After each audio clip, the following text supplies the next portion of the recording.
Hello everybody. Here's a short video on the concept of conservation of energy in physics. So we have this basic idea, as I mentioned in another video, where we have these different kinds of energy. For example, we have kinetic energy, which I represent with a K. So this is energy that something has because of its motion. We have gravitational potential energy. It's the energy that something has because it has height.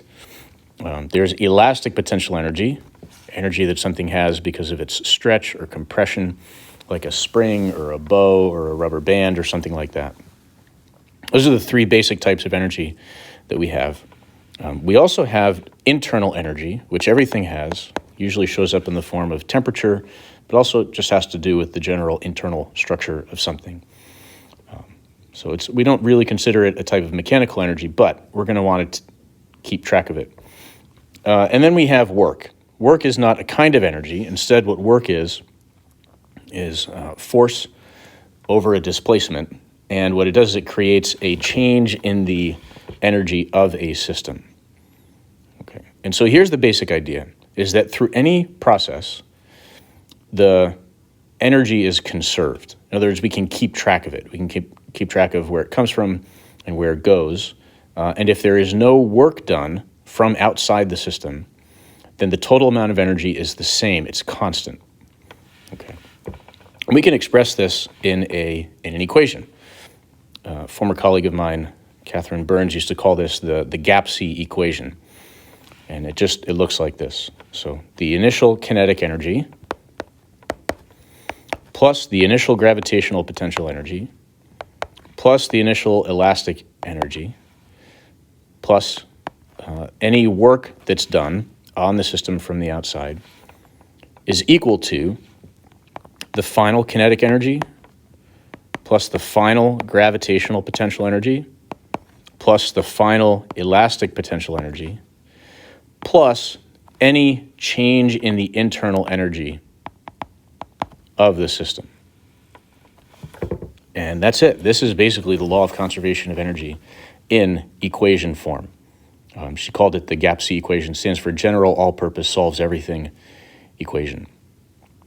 And so it's very, very handy. And so let's take a look at an example of something like this. Let's say that there's a ramp, and there's a block that's going to slide down the ramp. And so let's say that this thing starts with, just because of its height and its mass, that it has 20 joules of gravitational potential energy. So that's the initial state. And then in the final state, let's say that it's reaching the ground. So it doesn't have any gravitational potential energy anymore, but it is moving. And let's say that there was some friction. So in the end, maybe there's 15 joules of kinetic energy and 5 joules of internal energy. So in other words, it's gotten warmer. It's heated up. There's thermal energy, an increase of 5 joules. And you can see that this equation works. 20 equals 15 plus 5.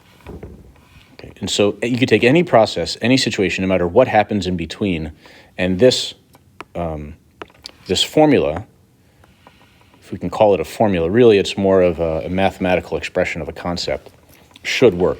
All you're doing is looking at the initial state, adding up all the energies, and then look at any work that was done on the system from the outside. And then you look at the final energies, and it should all add up. Right? And you can substitute in the different equations for kinetic energy, 1/2 mv squared, mgh for the gravitational potential energy, 1/2 kx squared for the elastic potential energy. And there's another thing that we can do here, and that is to create a bar chart. So it's a very handy tool that we teach our students. And what it does is it visualizes this for us. Okay, so the way this works is that I put a hard line where the equal sign is. So this is separating the initial from the final. I also put a dotted line here, so work gets kind of its own separate category, because it's not a kind of energy on one side or the other, but instead it's showing the change in energy from the initial to the final state. So the example that I just did would look something like this. I had 20 joules of gravitational potential energy. So I would put a bar here that's 20 joules. And then in the final state, there were 15 joules of kinetic energy. So I draw a bar here, try to make it proportional to the other bar, 15 joules. And then there was an increase of 5 joules of internal energy. And so that's an example of this energy bar chart. A very helpful tool for keeping track. And I'll make some more example videos so that we can see this in action when it comes to problem solving.